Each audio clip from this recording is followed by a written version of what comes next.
Hey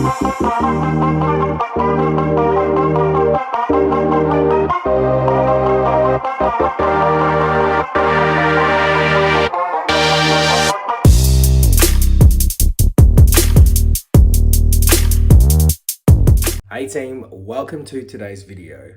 My name is Hayden and I am a group exercise instructor.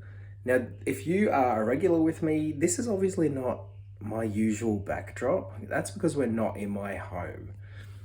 You can see I'm all set up. You can see metal out there. All set up in here. We've got an air mattress and honey is buried under that lump there. The black mold that was growing in my lounge room is being fumigated. Now, they've actually discovered a whole bunch of other issues. So the entire floor has to be ripped out, replaced. The walls have to be quarter cut, relaid, replastered, repainted, even after Adam and I did a bunch of painting. So we're going to be living here for 14 to 24 days. And you're going to join me for this journey. I forgot to mention, we're in Adam's mum's house. So this is where Adam grew up. Adam is my partner. The home that Adam grew up in, it's a 5-bedroom, 2-story, 2 big lounge rooms. There's a pool table in here. And he used to tell me, you know, they didn't have a lot of money growing up. Me growing up in Broken Hill, this was a mansion compared to what we had. Okay, let's back this up a little bit. Let's rewind to November 5th, 2021, when all of the reasons why what you're about to see is about to happen. In 2020, November 5th, Adam and I were going out for dinner. We had dinner reservations. We were going to see the Eternals. On the way, look, it was cloudy when we were about to leave, but on the way, torrential rain came down.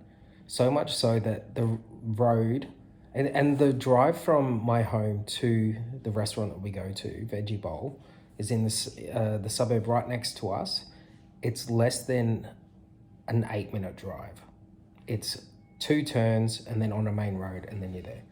So the road to go to Veggie Bowl was underwater. We got halfway there and I said to Adam, because it was pelting down, you could not see the road. I said to Adam, I don't feel comfortable leaving the home knowing that we have drainage issues because the body corporate didn't maintain the drains throughout the lockdown period. And I actually have that in writing from them, who admitted they didn't maintain the drains. So I said to Adam, I don't feel comfortable. I would prefer to go back just in case the house starts to flood. So we turn around and we get back and we find that the house has indeed flooded.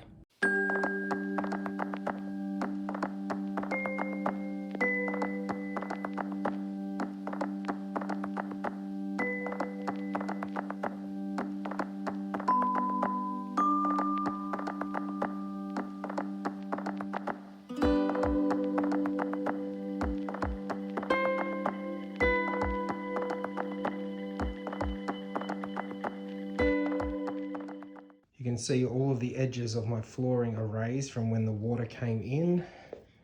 No doubt this flooring is now ruined, all split. And it goes all the way through, up. You can see all of the raised edges where the water went all the way up there.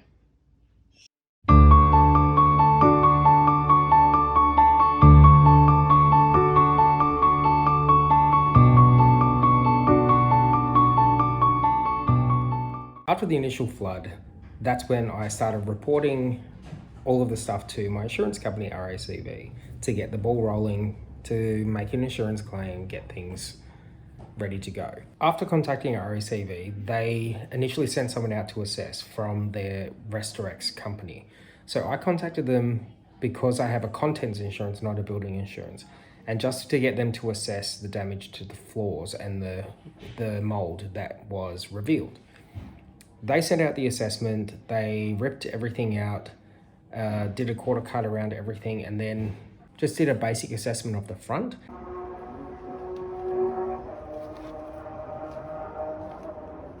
Because Body Corporate hold the building insurance, they weren't going to do anything with the front. However, they did put in their report that there was extensive damage to the frame, to the wooden frame of the entire front facade. It looks like the builders have been, or the demo team or whatever, and you can see the floors are gone. And they've cut a quarter of the wall. It's a little surreal seeing the house like that. The amount of mold that is in the wall cavity itself is very alarming, because I've been breathing that in for X amount of years and Adam's been breathing it in for a year now. I guess we play the waiting game to see if they're going to fix everything, which I don't doubt that they wouldn't, because you can't just leave that stuff in there. But still, after much back and forwards with Body Corporate and a very, very aggravating rude response, continual rude response from our representative, they refused to acknowledge any fault within the structural integrity of the front wall. And that's because there was long-term water damage that the previous owner just slapped a new fascia on top of and just hit it up. So they absolved themselves, even though they had admitted that they were at fault for the initial flood for not maintaining the drains. The best that they could do was to send a builder in to slap up a replacement plasterboard in between the two windows and fix the window trims along that were rotted. And mind you, they affixed this new trim over rotted wood, which got ripped out anyway. This obviously led to me having to engage with another or another building company to come in after many, many tries. Mind you, I contacted multiple companies and I was told either the job's too small or too big for what they offer. I had to go through the building company that Body Corporate engaged to slap up that cheap fix, to get them to come out and redo the front wall. Now, I went and got myself a personal loan, a $35,000 personal loan, mind you, to pay for all of the renovations of this. And it took several months for this to happen. If we go back to the initial date of November 5, 2021, when the flood happened, fast forward 7 months, which was supposed to be a 14 to 16 day turnaround, we're still not back yet. I see building trucks and equipment down there. As you can see, no wall. Right, well, I don't see any work trucks, so let's see. Looks like it's been filled in. I am not happy about this.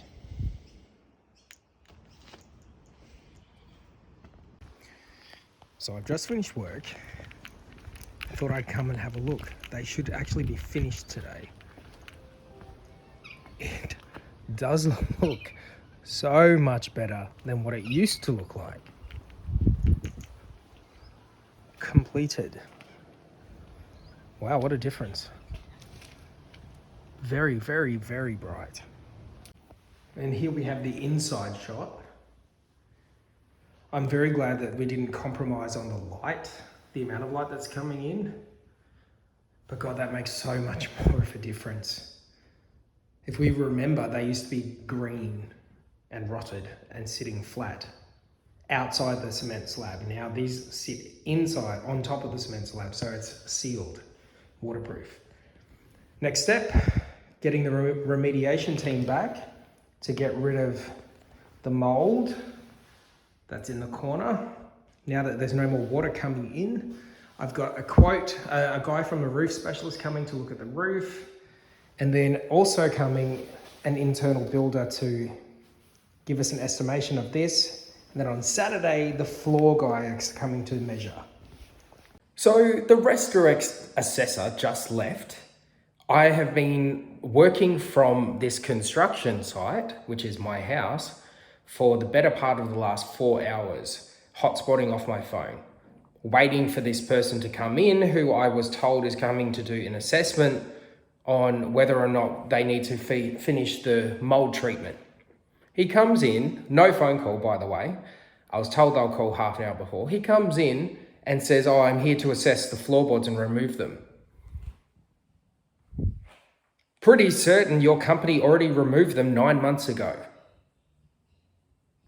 I explained, no, I was told that an assessor was coming to assess the situation with treatment, mold treatment. He argued with me, that's a different team, that's not my job. There was a lot more to that little rant that I had. I was very frustrated, very angry. Now, the fact that they sent out the wrong people or the wrong team to assess the mold, that lengthened the time that I had to reschedule the floor, then reschedule the internal build, just for them to then send someone else back for them to tell me it doesn't need it, it's fine. So we then pressed play and went ahead with the internal build, a builder that I found through High Pages after stupidly falling through the wall at Adam's mum's place and getting a black eye, who not only fixed the walls but painted or touched up everything and painted the ceiling in the lounge room, fixed some of the window sills that were in the kitchen and the outdoor area that were rotted, and fixed the flue, all the water damage around the roof.